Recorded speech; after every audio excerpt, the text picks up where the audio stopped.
Welcome to Rage, Grace, and Everything in Between. This is our unfiltered conversation about navigating neurodivergence and every stage of menopause at the same time. Hi, I'm Michelle, postmenopausal ADHD. And I'm Angel, perimenopausal and ADHD. We're not here as experts. We're just two neurodivergent midlife women figuring it out in real time. If you've ever felt alone, broken, or like you're losing your mind, you're not. You're unmasking, you're changing, you're becoming. If you're a neurodivergent woman in midlife, or someone who loves one, this is your permission slip, your exhale, your reminder that you're allowed to take up space. So grab your beverage of choice, lower your expectations, and settle in. Welcome to the conversation. Let's begin.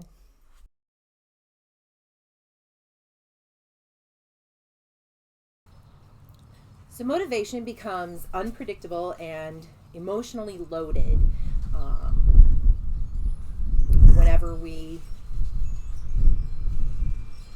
start procrastinating or catch ourselves procrastinating or enter into procrastination.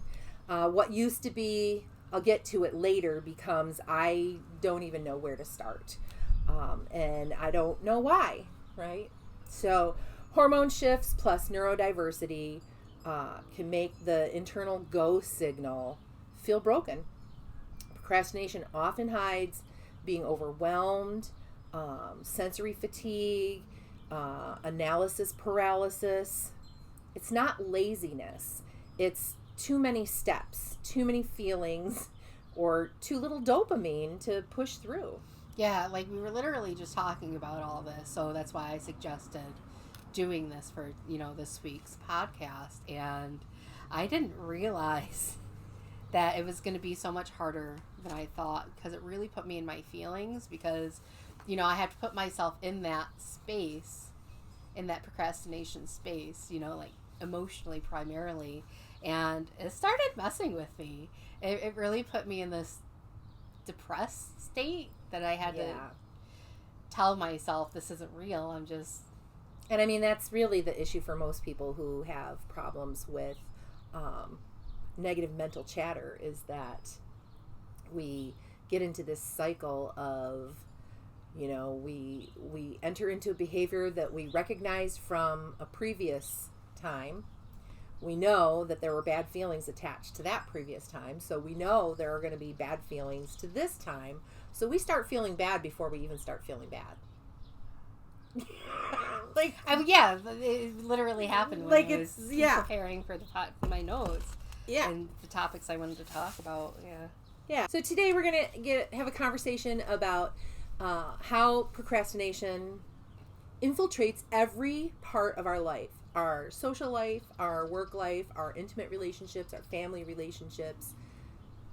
It can creep into anything that needs to be done, literally. We're going to talk about what it looks like, how it feels, how it shows up in our daily life, at work, and in relationships. And we're going to talk about what compassionate support looks like. Let's start talking about surface level stuff, like what other people notice when we are in procrastination mode. So like nothing is better than someone else canceling plans, even if you were looking forward to doing whatever, right? Obviously, I would have been just as excited to go and do whatever activity, but being able to blame somebody else for not doing something and getting that time back, that can be an incredible feeling. Yeah, I don't like canceling plans, but I'm never mad when somebody else cancels plans. Yeah, it's not my fault, right? It feels like a freebie. It feels like a win a free ticket lottery ticket, right? It's not really, you didn't really win anything, but you get to keep playing. I microdose with mushrooms, and this has really led to me being able to actually accomplish a lot of the things on my list. And I'll say this over and over and over again. I have since sitting down and really reflecting on this, realized there's been one theme that has popped up in my inner voice. Probably a few times I said it out loud, but never to the right people, because had I said it to the right people, professionals, I might have gotten help for my neurodivergence a lot sooner in life. But like I have been saying since at least I was 30, if I write out a list of things to do today with 10 things on the list and I get 5 done, I feel like a superhero, right? When I'm up against a deadline, I become a super achiever. There has to be a rally point. There has to be a to deadline. Rally around. Yeah. If you have no rally point, what's the point? Yeah, for sure. You know, like there has to be a consequence for not doing this. If I were to compare how I procrastinate now compared to when I was a teenager, because that's really when we start to discover the joy of procrastination, isn't it? When the hormones start invading our lives. But when, as a teenager, I would either do things, I have one of two metrics. I either did them way ahead of time, like we would get an assignment that had to be done in 10 days, it was due in 10 days, I would do it that day. Or I would wait till the last minute. I would start day one and I would work through and then never finish. 98%. I've completed 98% of everything I've ever done. Yeah, and then, like I've mentioned in other episodes, that when I entered into that yoga therapy teacher training, there were no rally points. No rally points. It was a self-directed, self-timed, self-monitored thing. I've never been able to finish anything that was like that. No. And then if you compare that now to my current class, I don't know if maybe I'm starting to level off my hormones and the microdosing and the ashwagandha and everything else that I'm doing. And, you know, started smoking again because 6 months without good sleep was it took its toll. It absolutely took its toll. You know, I couch rotted for a whole week and I was like, that's not useful. So went back on the THC and I'm sleeping much better. But so now my current class that I'm in, I'm really doing well. So I think I can maintain that as long as I don't get knocked off that trajectory by some other big event in my life. Please, universe, not now. Can we pause on that? I do notice that right now, I don't know, big events really knock me down harder than they did when I was younger. And I think it has to do with the hormone shifts. Yeah. Not having the support of I used to just be able to carry on. Yep. Keep calm and carry on. Well, I didn't do the calm part well. I did the carry on part. Yeah. Yeah. How about you? I mean, it just looks like I'm a lazy asshole, basically, because I'm not doing anything, and if you say anything to me, I'm going to be mean to you about it. So I'm just kind of a lazy jerk. It's what it looks like on the outside, but on the inside, it's just, you know, the a little projecting. Yeah, definitely projecting. I'm being mean to myself. I'm overwhelmed. Before, you know, when I was a teenager, I didn't know why I wouldn't finish anything, but now I know why, and I have the resources to do it, and I do finish more things than I used to. And sometimes I do things just to relieve the overwhelm, you know, that feeling. Like, I'll just do this one thing. Yeah, and then I'll be okay. Then I can calm down for a little bit. It'll help stop the negative self-talk for a little bit. But if I'm procrastinating, if I'm overwhelmed and I just feel like crap, sometimes I just have to give myself grace. And that's another thing that we'll talk about too. But I will completely shut down now. Like I got a rejection email on the most recent job application, and I thought for sure I was going to get this job, and it was a real kick in the gut. I know you've gone through this a few times already over the last few months, and I'm like, oh man, like immediate depression, self-loathing. Especially because you really thought you had this one. I really thought I had this one. Yeah, the way the interviewer was talking, he's like, oh yeah, when you talk to the second guy, blah, blah, even if he doesn't want you, I want you, I'll put you in my department. Like, he was... Like that state job, that woman literally said, This is as your long job. as my application and resume got past HR, she was the person in charge of deciding who was going to be hired, and I was it. As far as she was concerned, all I had to do was show up for the interview. And then she wasn't even the one that sent the rejection letter. She had somebody else on the panel.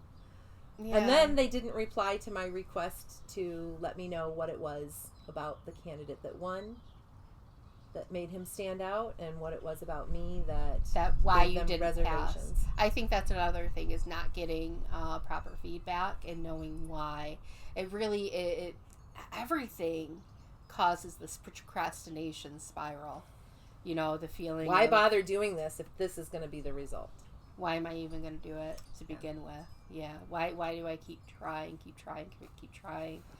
But I guess that's kind of part of what it feels like. You know, that estrogen dips can make our dopamine signals weaker. So our start button gets glitchy. Yeah. And that the lived experience is what matters, really. So, like, when we do try, what happens? It feels so good when I finish a project. It feels so good. But when the rejection comes through, I guess that's part of RSD too. We can do a month worth of episodes on RSD. For sure. Yeah. Roxy just did one. I just listened to one this morning where they brought up her RSD in regards to how they even made it through the dating phase to get into a relationship and then to become partners. Oh, I'll have he's to watch that one. autistic and he has one expression, and she's ADHD and reads something into everything. Yeah. He's like, I really can't believe that your RSD didn't like put the kibosh on this relationship sooner. Anyways, yeah, like when you can't get started on something, or the feeling in your body when you're having to deal with not getting up and moving when you know you have things to do. The story in your brain at those moments, like whether it's fear or boredom or shame or sensory overload or something else, like how do you know when you're in a freeze state versus just being tired? It all feels the same. Yeah. Well, like, if we go back to my couch rotting, like, you know, they, like, the difference between sativa and indica, you say, Indica. Sativa's uplifting and indica has you into couch. I Right? remember. Like it's that feeling, except when I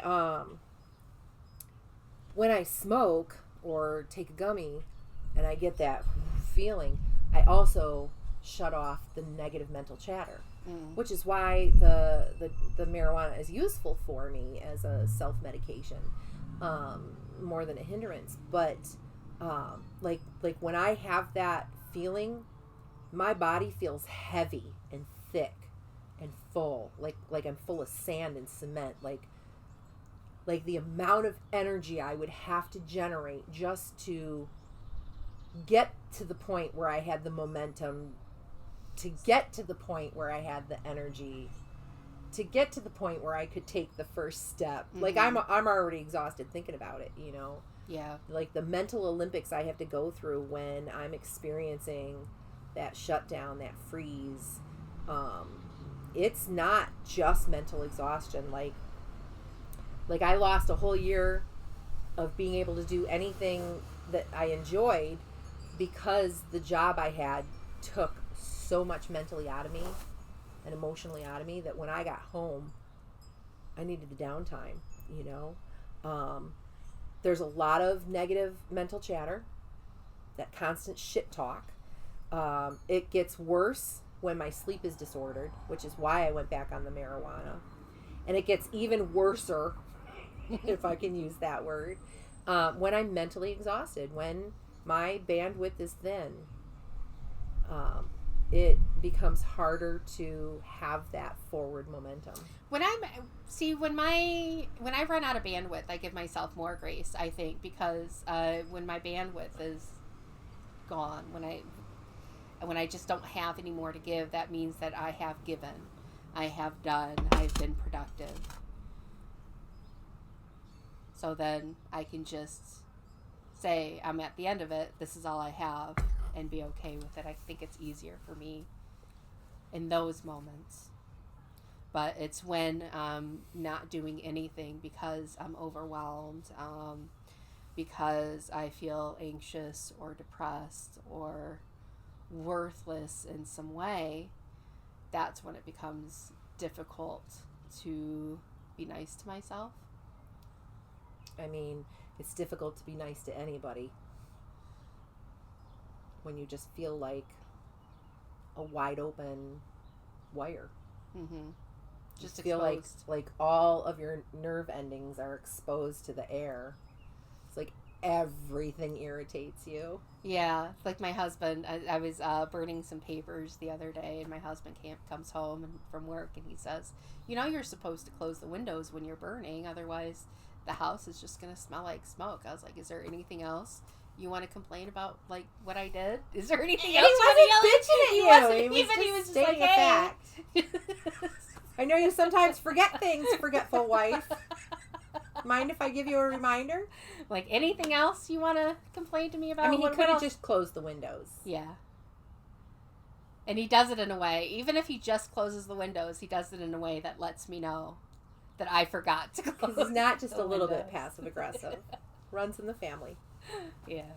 So how does it show up in your daily life? Like if you were to talk about how sometimes your daily life can get patchy, like some things like you can super hyper focus on, and other things just fall right out of your vision. You're just blind to them, know. Dishes can pile up.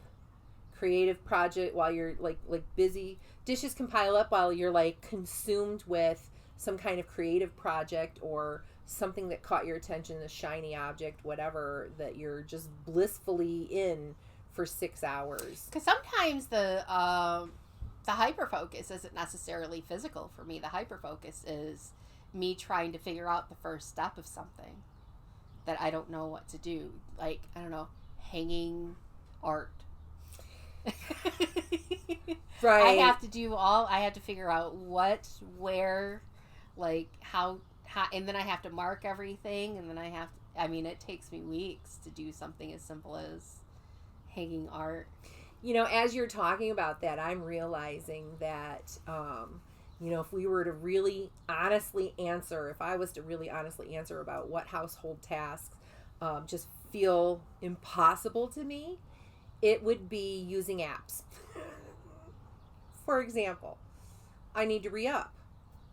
Monday was 4/20. I was so excited. I was like, I'm going to get all the the deals. Discounts. Get the deals, get the discounts. I'm terrible at remembering what kind of weed I like. I know which terpenes I like. A lot of places don't list terpenes. A lot of the bud tenders have no idea what a terpene is. But the terpene is actually the components of the weed that are going to affect you. You're either going to be sensitive to them or you're not going to be sensitive to them. You're either going to have receptors for them or you're not going to have receptors for them, right? So they either work or they don't work, or they work too much. And so I open up the apps and I'm going to try and get some weed. Now, I had some weed at my daughter-in-law's house over the weekend. I watched my granddogs, and I got some pre-rolls from her. And I thought, I'm gonna get those. I'm gonna get them from the same place she got them from. There's only like 14 locations in Michigan, but whatever, right? So I get on the app and I go through the whole ordering process, and I get to the end and it didn't place the order, and I'm like, wait, what? Like, I had to upload my ID and all kinds of other stuff, and all these steps, all these fucking steps. This is why Gen Xers don't want to add another fucking app to our phones, right? I don't like ordering online. No. So I go through the whole process, and I realize maybe it's not available at that store. It's available at a different store. So after 18 attempts because, you know, I'm hyper focused on this. I need weed, and I'm too high to go out and get it for myself by that point in the day. And because you hadn't planned on going out. Because I hadn't planned on going out. Yeah. It just occurred to me that I needed to go out to get the weed. I didn't want to go out just to get weed, but I hate driving in traffic. Traffic is traumatic to me anymore. But anyways, after about 3.5 hours, I ended up not ordering weed from anywhere because the process ended up so fucking complicated that I ran out of bandwidth. And then I was going to order dinner to be delivered. And by the time I get fucking aggravated all to hell from going through all those apps, I ended up not. And now they add so many fees. It's kind of ridiculous. They add so many fees, I end up just calling the restaurant and going and picking it up. Yeah. But then again, I couldn't drive. I was a little too high at that point. So, like, if we were to talk about what's one thing that comes easy to us that would surprise other people, what would that be in your life? What are you actually good at, but from the outside, it looks like you're terrible at it? Never thought about it. What comes easy? What do you mean? So, like, I would say organization. I'm a super organized person, but organizing causes me a great amount of stress at the outset. But other people are like, oh my goodness, you're so organized. I'm super impressed. I love to organize things, but it also terrifies me. Does that make sense? Like I don't know where to start. You know? So sometimes I just start by just deconstructing everything. Yeah. And then reinventing the wheel. Does that make sense? Yeah. Yeah. Because sometimes you have to. That's what you have to do. Because if the thing that you have up right now is just not working, you kind of have to start from scratch. You know, I do that a lot. Yeah. I think completing big tasks like that, when I actually do them. Well, that's like, it's so silly because we know how amazing we feel after we go to the gym. But it's getting the inspiration to get up and get out and go to the gym seems 18 times as hard once you're there as actually being at the gym. Yeah. How do sensory needs and fatigue shape what gets done and what gets dropped? Okay, so let me see how I can reword that. So, like, when you're preparing to do something, how much thought do you put into how much energy you're going to need to do it, and will you be able to complete it without running out of energy? It depends on the project, I guess. If it's something that I do all the time, it's not a big deal. I already know what it's going to take to do that. But if it's something I've done for the first time, I might take a month of talking to people, looking up videos, reading stuff, you know, trying to figure out how much time and energy it's going to take to even start and what the first step is. Like, I can't, 9 times out of 10, I can't put the dishes away and do the dishes in the same like time frame. Because it's two completely starting different. the laundry and putting the laundry away, cleaned and folded. So I started in the same day is an impossible. Because it's impossible, I started folding my laundry into the laundry basket because I know the clothes are gonna sit in the basket no matter what. So I started folding my clothes into the basket so when I go to put them away, or if I need them to use them, it's already done. See, our rule always was that if you took somebody else's laundry out of the dryer, you had to fold it into the basket. Because otherwise God you're knows the how asshole. long. Yeah, because then they couldn't just run it another 10 minutes to knock the wrinkles out. You know. Yeah. Yeah. Hang on, I need to pause for a second. There's like something on my nose. Do you see it? I don't. No. Okay. I'm good. It's like it's gone and then it's there again. Might be a bug climbing in and climbing out. Or a piece of skin or something. Something the wind is waving around. making No. you overly sensitive to? It's like a white dot that I keep Oh, you seeing. can see it. Yeah. Yeah. can see it. I can't see anything. If you don't see it, then it's not on camera. Okay. Yeah, like when I am headed out to go work in the garden. Sometimes the job that I have to do is I'm looking at the total amount of energy it's going to take to do it, and it fluffs me off, and I end up procrastinating instead of just, what can I do now?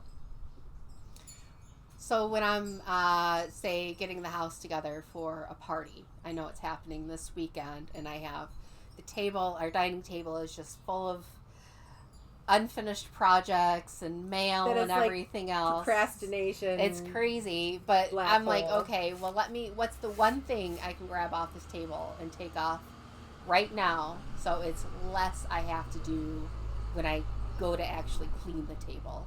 I will do that. That makes the bigger tasks a little bit easier. Just, I don't know, grabbing the mail and going through that. Yeah. Like, dusting is something that I only do if I'm walking through the house and the light hits a surface at a certain angle. Yeah. And I go, oh. So this time of year, your house gets dusted a little bit more. A little bit more. Yeah, and it's funny because, if we were to compare apples and apples, Kelly has a different, or Kelly has the same form of OCD I had before having children. Kind of knocks some of that out of you. Learning yoga and meditation, learning to be present, Doing the work. Yeah. Doing the work definitely helped to release me from the obligation of everything needing to be sanitary all the time.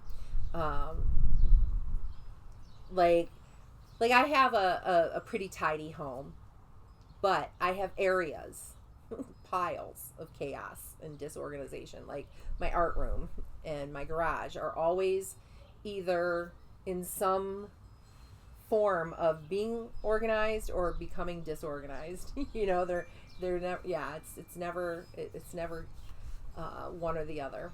But those are spaces you're constantly working in too. Sort of. I mean, I'll let everybody else believe that. Those are the places you do your projects in. Yeah. The dishes I do almost every day. There are very rare times that I skip the dishes. I don't use a dishwasher, never have. I use my dishwasher to store my storage containers. Waking up early. Like, I don't sleep in. Like, if I wake up at 8:30 in the morning, I'm very disoriented. Like, how did I sleep so late? Oh my God, this is so late. Like, how can I get anything done today? Like, it already feels like lunchtime.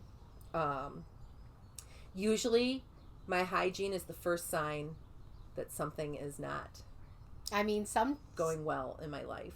Sometimes just taking a shower that day is a win for me. Right. Yeah. Well, and it's twofold for me too, because it's a Jewish thing that you don't put worn clothes with unworn clothes. So when I take my clothes off at the end of the day, if they still have some wear in them, I put them on hooks outside of my closet door. Oh yeah, I do that. Well, I don't want to take a shower and have a clean body and put it into already worn clothes and go and do dirty work, like working in the garden or cleaning the house or something, dusting or whatever. So I will tell myself at night, oh, I need to take a shower in the morning. And then I'll get up in the morning and go, well, I'm not going to take a shower. I'm going to work out in the garden. So I'll put on the dirty clothes and go out and work in the garden. Then I'll come in and I'll be like, well, I'm going to take a shower tonight. And I'll be like, I'm too tired. So I just wash my feet and hands. And it just becomes this endless cycle. Like, the longer my hair gets, the more time I'm letting go in between shampoos. But, like, when I got in the shower yesterday, my hair's thinning already, and I lost a good half of my hair in the shower. I was like, oh. Yeah, it just keeps coming out. Yeah, it just is falling out like I'm on chemo. Yeah. But like, things that don't need to get done, if they don't absolutely have to get done, they're not getting done. They're not getting done at all, ever? Yeah, if I don't have to. I do landscaping. My husband mows the lawn weekly, when it's growing season. But I do the landscaping, and I probably do landscaping every other year. There's every other year I do it does not get edged. The flower beds do not get cleaned. Like, I can't stand not edging my lawn because I want the maximum width of my sidewalks. My neighbor behind me has been there for 4.5 years. They have never edged. Their sidewalk is easily 8 to 10 inches narrower than my sidewalk. Yeah, you do. You don't realize how much more space you gain just from cleaning up that grass. Yeah. So I do my edging. I do it at the beginning of the season, at least 2 more times during the season, and then at the end of the season. That's just that you don't have to do it all the time either. No. Even if you do it a couple times a season. No. I don't do the weed whacking very well, though, because I have never in my life, for some reason, been able to operate a bump feed weed whacker. I must replace my bump feed at least every year. Like, it got to the point where I bought a multi-pack one time because I mangle that plastic. Oh, I do too. I think that's one of the things my husband hates it when I use the weed whip. I'm like, okay, then you do it. Yeah, if I can finish anything, it's a win. If I take a shower, if I can finish a project, if I can start a project, sometimes that's a win too. I mean, I get decision fatigue, analysis paralysis, whatever you want to call it, all the time because most of the time I'm laying there doing nothing. I'm thinking about what needs to get done and what are the steps that I need to take to finish it. Well, I sent you that text message last week. I'll paraphrase it, but it was, I think you were getting ready to come over here so we could tape or do a walkthrough or whatever. And I thought I was like, okay, so that's about an hour from now. And so I didn't realize that I stayed out here for another 40 minutes because I was so high. I was out in the garden and I really had to pee.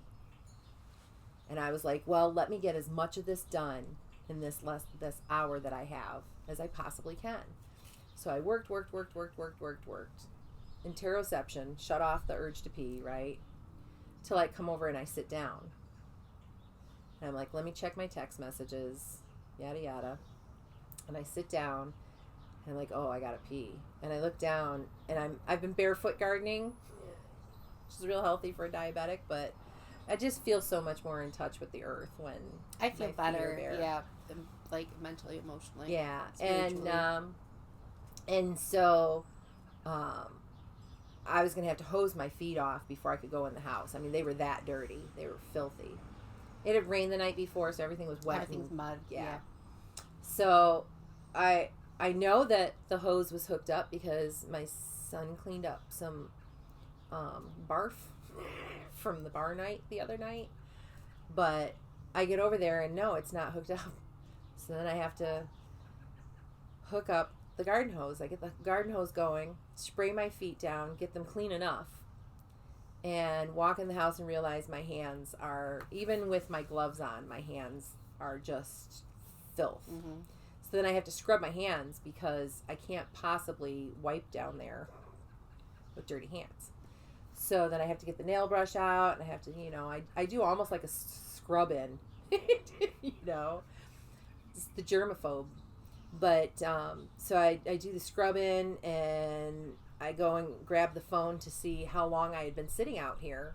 It was like 40 minutes between making that decision to come in and actually getting in. 40 minutes. So I had to pee for an hour out in the garden. 40 minutes to get in the house. Still haven't peed.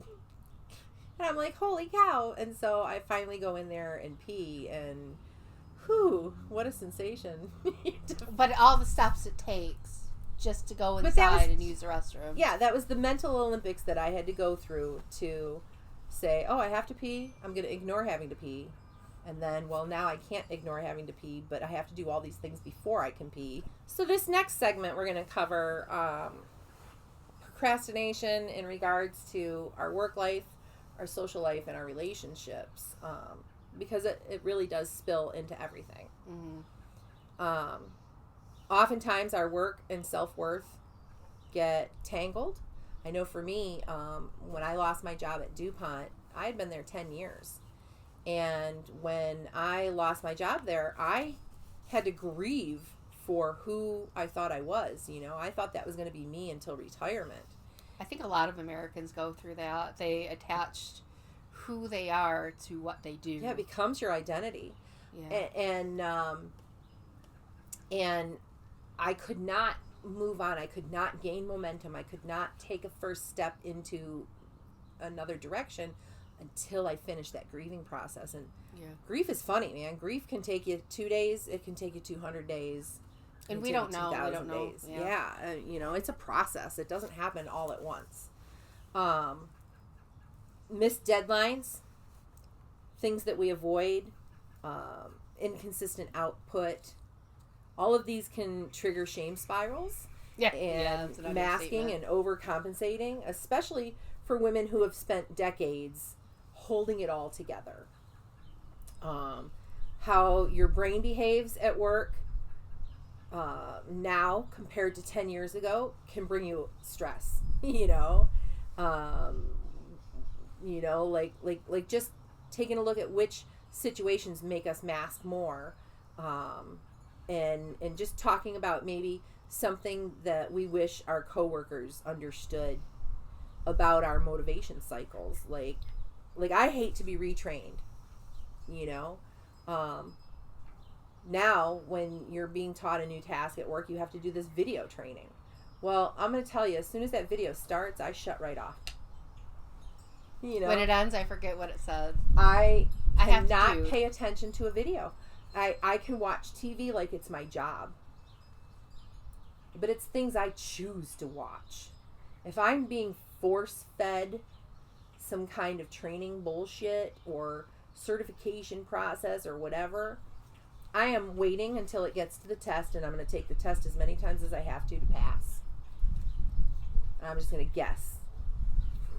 And write down the answer so that So I'm not trained. And if I try to follow the training, most of these training programs are written for like the general concept of the software, but have very little to do with what your version and your tasks in that same software are going to work. So it's really a waste of time. It's a complete waste of time. So go through the whole training. Okay, now that you've completed that training, we're going to go ahead and turn on this ability for you to do this task in the system. Then I make one mistake, and now I have to go through retraining, and I've lost my privilege. Instead of them just saying, hey, make sure you do this from here on out, you have to redo the whole training. Yeah, because basically I didn't really have any training, because it was video training, and it didn't have anything to do with the way our system works, and so, yeah, I hate being retrained. Just show me come and show me how to do this. One time, show me how to do it, let me do it. And then if I make little mistakes, like, why is every single mistake of consequence? Even in a hot dog factory, you're allowed to have up to 14% rat parts and still pass FDA. In the past, I always had an outlet. I always worked for managers who would give me an outlet for my creative side.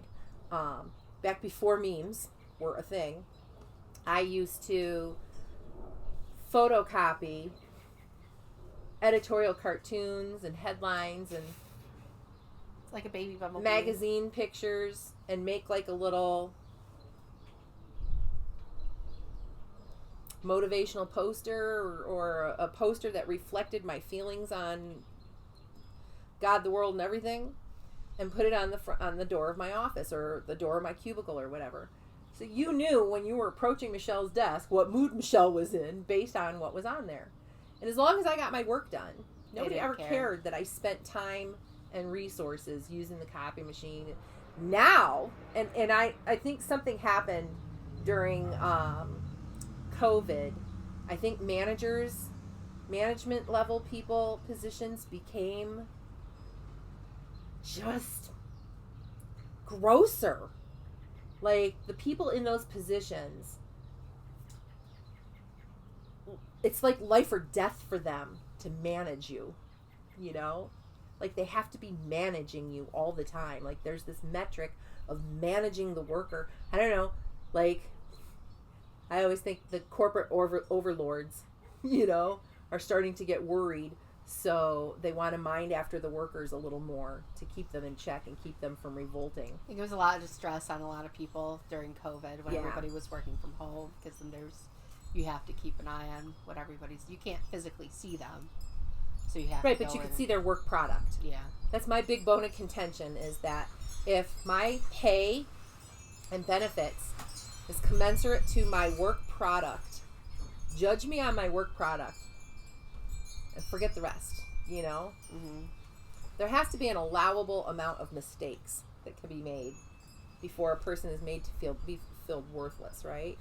I realized that I mask mostly in larger crowds of people. Like It's a lot of mixed individuals. I mean, I do that. I just don't speak up nearly as much unless I have something to add. But. Yeah, I find it that I'm less inclined to mask now when I'm in small groups. Certain people, I will still, if I'm one-on-one with them, I will mask because that person puts me in stress. Mm-hmm. You know, just period. But you're not able to relax. Yeah, and like I'll do heaps of work ahead of time. Mm-hmm. You know, because I love to just do things and just like I was good at meal prepping because I loved only having to cook one day and just cook large amounts and store it and then just have that ready, you know. But I will get nothing done if somebody's watching me. Micromanage me at your own detriment. I feel like it's like I'm tripping over my own 2 feet when somebody's watching me. It's terrible. Yeah, it's really difficult. When I'm constantly moving, I'm okay. But we talked about when there's no... Was that like sharks never sleep? Yeah. You just keep moving, and I'm fine. But if I don't have a deadline, you know, if I don't have... A rally point. Yeah. It doesn't get done. So, like, I you know, for a couple of years, I tried to get into the nonprofit. Well, you have to be pretty flipping motivated to start from scratch, start from nothing, and get in and make your own money. Just grant writing, I don't know what I'm doing. So I'm starting from scratch, learning and trying to do it. I did not go far there. Scheduling classes or finding space to host self-defense classes, making and keeping contacts. So that's a huge thing with ADHD, is like out of sight, out of mind. Yeah. And because when I first started doing it, I was fine, but the longer it went, the more difficult it was. And I think it has to do with negativity and the negativity bias. Oh, because it just gets harder because I'm either, you know, not getting approved for the grant, or I'm not able to finish it, or I don't know what I'm doing, or, you know, contacting all these people, and I either not getting response back, or there was this one lady, I was trying to host classes at a church, and then there was this one lady, we just kept missing each other until finally it just becomes harder to pursue.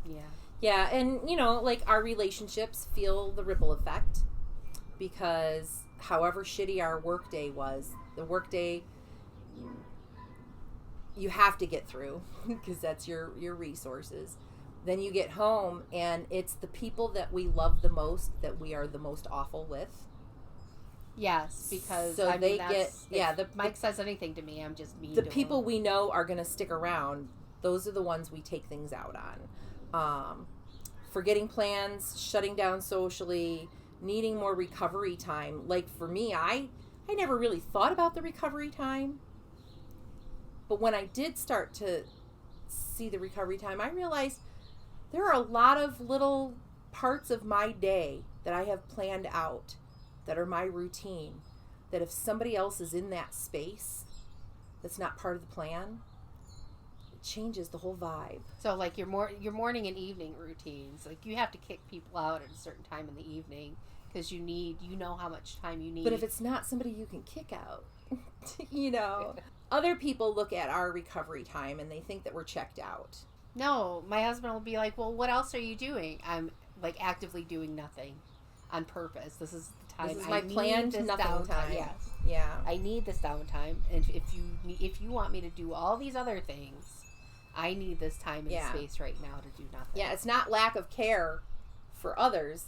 It's intensified care for ourselves. Yeah. And then navigating the guilt around being inconsistent socially. When I think of the number of times in my life that I committed to doing things and then blanked out because of overwhelm, because of stress, because of just forgetting things.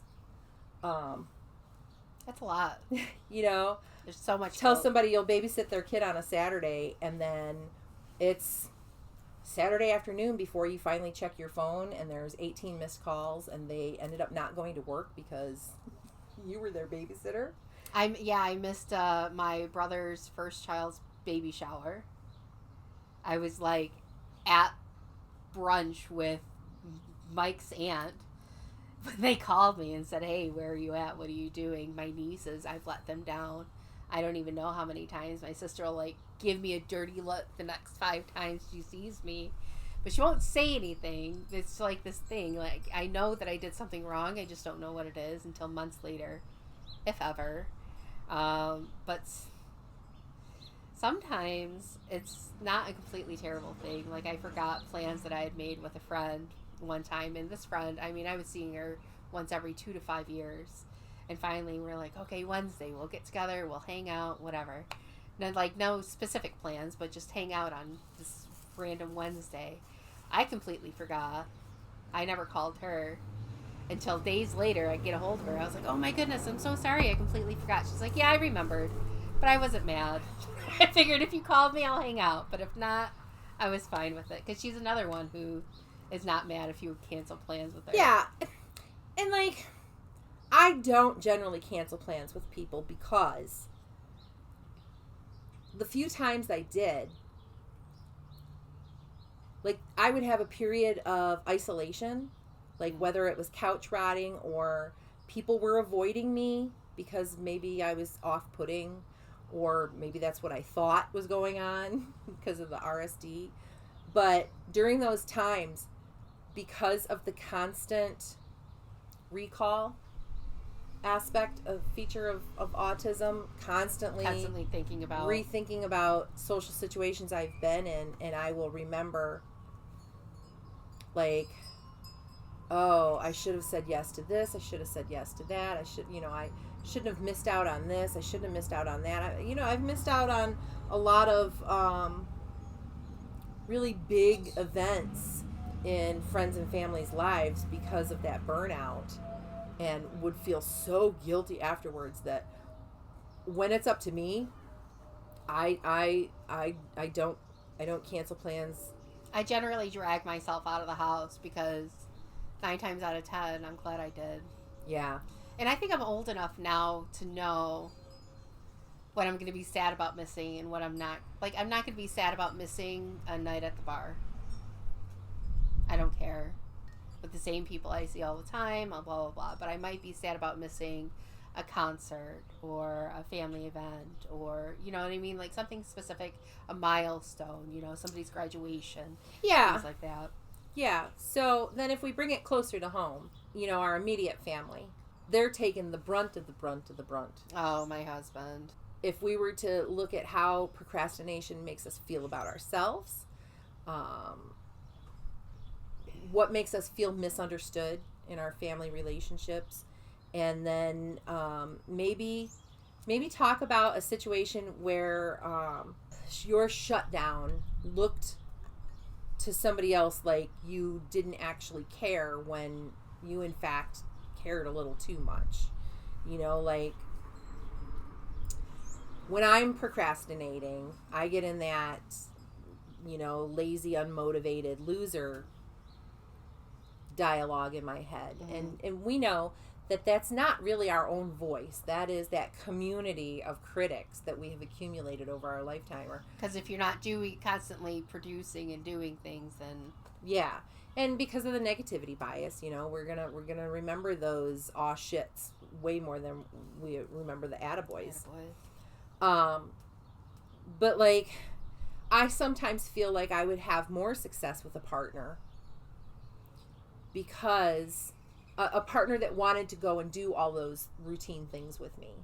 I would be able to stick to the routines better if I had that partner. Even if I had somebody that was like, you and Mike seem to like split things. Like he either does it or you do it. Like I do like the regular, like the grocery shopping, the fruits and vegetables, stuff like that. He does the Costco shopping. Right. But like I think I would fare even better if I had a partner that liked to do those things with me. Somebody to go to Costco with me, somebody to go to Meijer's with me, somebody to do the lawn work with me. Because sometimes he says, okay, well, these things need to get done. We need to run some errands. Let's go. And that literally drags me out of the house, Well, I do want to spend more time with you, so this is how we can spend time together, too. And some of the things that help me protect my energy is giving myself grace and having my loved ones give me grace. Like, don't say anything when I haven't done anything for 2 days. It's going to get done, but I just need this time and this space to process whatever, to relax, to let go of that overwhelm, I guess. Yeah, which leads us to what compassionate support would look like. Like talk a little bit about what would help you get moving when you're stuck, or how do you forgive yourself when you can't move. Like what's a boundary that you've learned to set for yourself, or a ritual that you do that helps you in those moments where you can't move. What's something that you're learning to let go of? Like, I've learned how to say no to things when I know it's going to be, if I know that there's a lot of things I'm doing that day or that weekend or even like the week before. Yeah. Or the week after. Oh, I know I'm going to be traveling this week, so I'm going to do minimum the week leading up to it, because it's going to take a lot of mental and physical energy to prep, or hosting a family event, or it's just how much. It's a lot involved. Yeah. For me, I need to not be ignored or avoided, because as soon as you start to ignore me or avoid me, even if it's just my perception that that's what's happening, I start creating narratives about why that's happening. And the people that are closest to me know that I do this. And so the most compassionate thing for them to do to support me is to never let me feel ignored or avoided, knowing how much drama I create for myself. If it's a no, just say no. Yeah. Like, just, if you can't, just say I can't. Just let you know. Yeah. Like getting the Ragers to a family dinner is like herding cats. But yeah, like I need grace from myself and my loved ones. Being aware of what I'm doing helps. That's when I can give myself grace, is that awareness of the negative self-talk and what I'm doing and why I'm doing it. And I'm like, okay, well, I'm not going to do anything today. I'm going to give myself grace and actually relax, because that's clearly what I need. That's part of that, you have to love yourself before you can love others, right? Yeah. When I see procrastination in others, when I see the stress of procrastinating in others, that makes it easier to turn back on me. I'm backwards. Like, I have to love others as a demonstration of how to love myself. Like, oh, okay, they just needed time and space, and you're okay with giving them that. So then when you do it, you're like, oh, okay, I just need time and space. Yeah. Like, just like this other person. Like setting boundaries. I feel like I'm more respected, and I respect other people a bit more when they set their boundaries, especially if it's morally based, Yeah. Retrospect 2020, right? But like letting go of expectations and gender roles.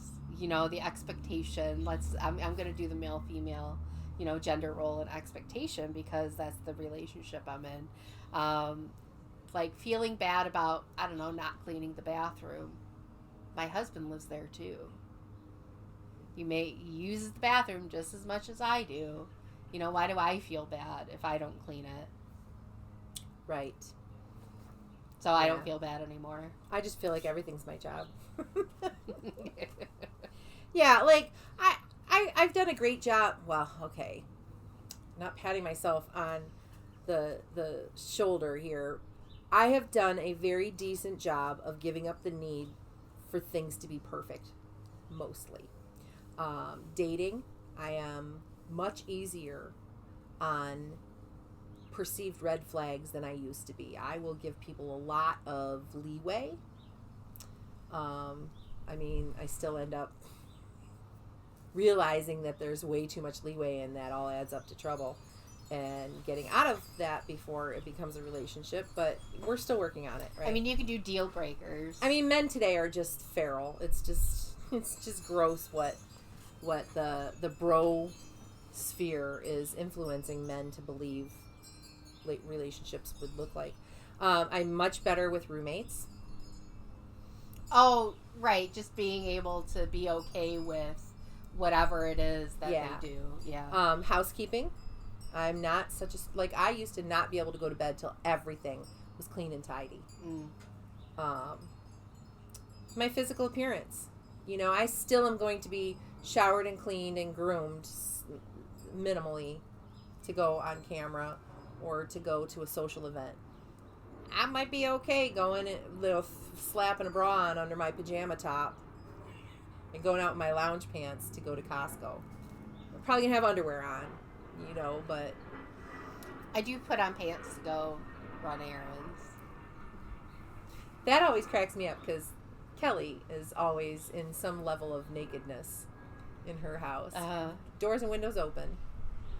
Doesn't care. Doesn't care. It's a joke between us, yeah. Yeah, I have never felt comfortable walking around unclothed since I was a middle schooler. I would have to say sometime after middle school. Oh, I'm perfectly comfortable. I don't care. It drives my husband crazy. No, I don't even like to get naked to get in the shower. So, are you proud of how you show up at the stage of life? Even when motivation is unpredictable, is there something you're proud of? Well, I have to say, this class that I'm taking, this peer that I'm working with, being flexible with her has really given me the permission to be flexible with yourself, with myself. So even though I do need to set goals of when I'm going to complete things, I have to have those rally points when I do feel like sliding, because I want to take advantage of the good weather to work in the garden, and I do let it slide. It's easier because she also lets me slide. I let her slide. We slide back and forth, kind of like we do with this podcast. Yeah. I need an extra hour. Yeah, I'd have to say that that'd be my second most prideful thing. But it's easier to be that way with somebody that you love and care about than it is a stranger. Yeah. So now I'm doing that with somebody you love and care about and a stranger. Yeah. How about you? My level of self-awareness, I think, helps me a lot. I think that's a repeating thing throughout this conversation for me, is just knowing why. And knowing if it's important, I'll get to it eventually. It'll get done, or it won't if it's not important. And that's okay too. Yeah. If you're listening and you see yourself in any of this, in the stuckness, in the overwhelm, the sudden bursts of energy, the shame, the tenderness, you're not broken. You're human, you're neurodivergent, and you're moving through a hormonal landscape that changes the rules. We're figuring it out too. So then I don't have any life hacks for procrastination in particular, because there are as many different hacks for procrastination as there are procrastinators. What works for one person doesn't work for the other. And keep trying until you find something. Yeah, really. And I've been all over the social media this week in reference to this. Auticate and Roxy and Rich and Roxy. I don't remember the name of their podcast, but Mayim Bialik, and then that one that looks like Max. Things that ADHD people do. Yeah, I can't remember the name of it. I'd have to look it up. Yeah, but yeah. So if I had to distill all of their wisdom into a few fine points, I would say routines. Routines are a great, brilliant way to take a neurodivergent mind, and it takes 12 weeks to create a new habit. So you have to have some grace, right? You have to keep starting over. You know, if one method just consistently doesn't work for you, move on to something else, right? Checklists, and you can go online and find any kind of checklist for anything. You can also create checklists with AI. So like give an AI prompt for all of the things that you need to organize, and you know, you can even ask it to add tone or brevity, or you know, make it humorous, illustrate it, whatever. You can get it in whatever format you want. Mel Robbins, and this kind of goes back to the brain dump thing that we talked about before. Mel Robbins talks about doing a brain dump checklist. Everything that's floating around in your mind that needs to get done, write it down and just cross off everything that you know you're not going to do. Yeah, like put them on the sticky notes and crumble them up and throw them away, right? And the ones that remain, put those into some format. Apps. There are a lot of apps out there that can help you with routine things like cleaning your house. Like it'll tell you how often to do each task in order to, you know, keep a normal level of sanitation in your house. Notebooks. Like Angel was using the notebook method, where she had a notebook for words she forgot, a notebook for things she had to do, and a notebook for... Well, it was like for videos I wanted to record here. So like stuff my husband said, things I forgot to do, or words, and something else. Yeah, I can't remember what the other one is. And I used it for a few days, used them, because there's like 3 teeny tiny notebooks. I haven't used them in a couple weeks. Yeah, it takes 12 weeks to start a new habit. So, yeah. I mean, you might try it a few more times before you completely give up on it, or you may have given up on it, and that's okay, because you didn't might work out spend any money on the notebooks, because I donated them to you. Exactly. Right? Time for a mindful minute. So, mindfulness to counteract procrastination.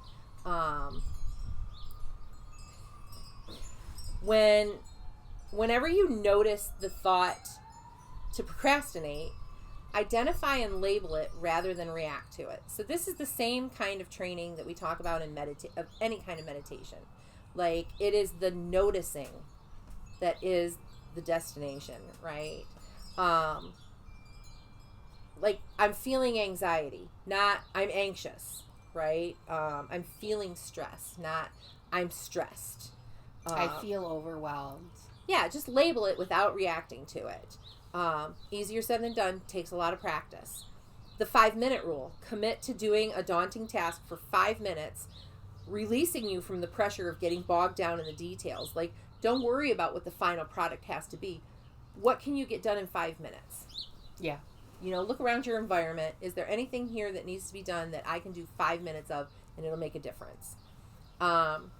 Practice, simply begin again. Right? Back to that meditation training. When you get distracted or when you're procrastinating, instead of engaging in that guilt and shame blame spiral, gently remind yourself that you can begin again. You can go back to it later. You can begin again. You can go back to it later, right? Like, just keep going back to your task. And eventually you will begin to cultivate that practice of mindfulness. Do a mini meditation. Take 60 seconds to just do some real focused breathing to anchor yourself in the present and disrupt that shame spiral. Break things down into steps. Do one small task at a time instead of focusing again on the final product, right? That's all I have this week. How about you, Angel? That's it for me. We'll meet you in the rage, hold you in the grace, and sit with you in everything in between. And if you do need to procrastinate, just remember, if you wait to the last minute to do something, you're older and therefore wiser. We'll see you next time. Bye. Bye.